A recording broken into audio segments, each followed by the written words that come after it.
Our fourth speaker today is Shashaank Awasthi, co-founder of V-shesh, alongside his co-founder P. Rajashekharan, an impact enterprise that assists persons with disabilities in education, training, and job placements, and organizations with disability inclusion and hiring. Co-founder of a national award-winning enterprise, Shashaank is an Aspire Circle Fellow on our Aspire Circle's Council of Governors and co-chair of IFP's Accessibility, Disabilities, and Inclusion Impact Community. Please welcome Shashaank Awasthi. I'm delighted to be co-chair on the track for accessibility, disabilities and inclusion at a time when change is in the air in our country. The Rights of Persons with Disabilities Act of 2016, Government of India's Accessible India campaign, also called as Sugamya Bharat Abhiyan, and the rollout of the Swavlamban card are just but some few measures that are laying the foundation for a structural change in the area of accessibility.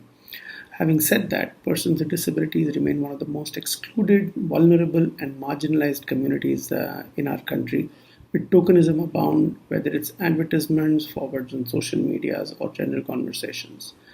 This can only change when persons with disabilities are truly included as equals and they participate just like any one of us without being held back of the barriers in their environment.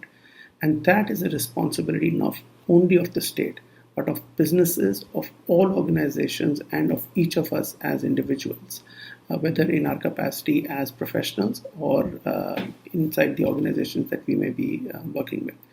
Fortunately, this is not just a responsibility, but it's also an opportunity. Opportunity in inclusion is not just some very fuzzy and soft benefits that are out there, a couple of photographs and things like that, but there is a very tangible economic and social outcome that inclusion tends to deliver. As persons with disabilities participate more and more as students and job seekers, they will then go on to become better job providers and economically active consumers and taxpayers as well. All of this will hopefully lead to a positive spiral where not only are they getting better included, but we are able to serve all our consumers well across all lines of businesses. Sectors like business processing, hospitality, retail have benefited from hiring persons with disabilities as their staff members, and they have gone on then in many instances to include them actively as their customers. And that has proven the business case.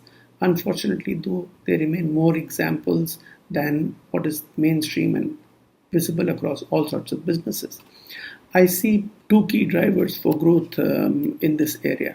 One is, of course, the regulation, because regulation is related to an economic opportunity, not just because it provides you a healthy working environment, but it also enables you to look at the larger and diverse set of consumers that are out there.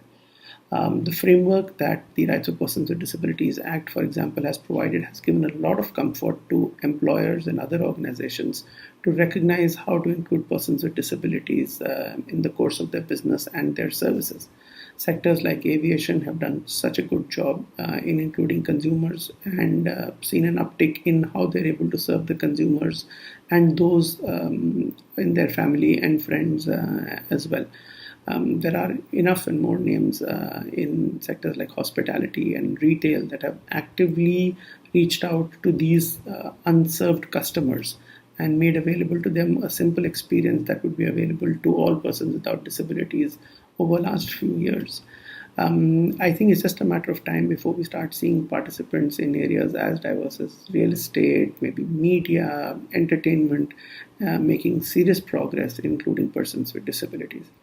While we continue on our march to include persons with disabilities as clients and as customers and then as consumers as well, I don't think we can afford to look away from the fact that they are significantly excluded in areas like education, skilling, and access to jobs. And that's what is really holding them back from participating to their best abilities and potential. So this is an area where businesses, not-for-profits, the state, and all of us as individuals have got to participate And there's much to be learned, because not only will persons with disabilities get included, but we get included in their lives. As an impact investor, I see two large-scale opportunities. One would be indirectly serving persons with disabilities that are currently being excluded, in forms of development of services, platforms, and products for their needs. We've been for too long restricted in thinking about products like only wheelchairs, but there are many others that could improve access to education, to learning, to consumption, to leisure, etc., which could be very, very relevant.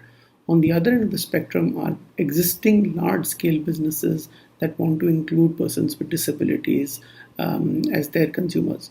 And this would need for changes in terms of training, in terms of products, or in terms of services, or how they are delivered, for example.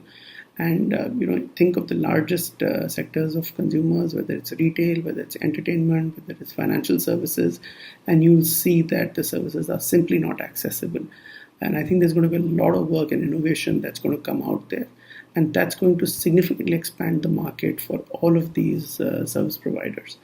And I think as a venture capitalist, it's going to be very, very exciting to watch how this change in inclusion is going to make lives better for all of us.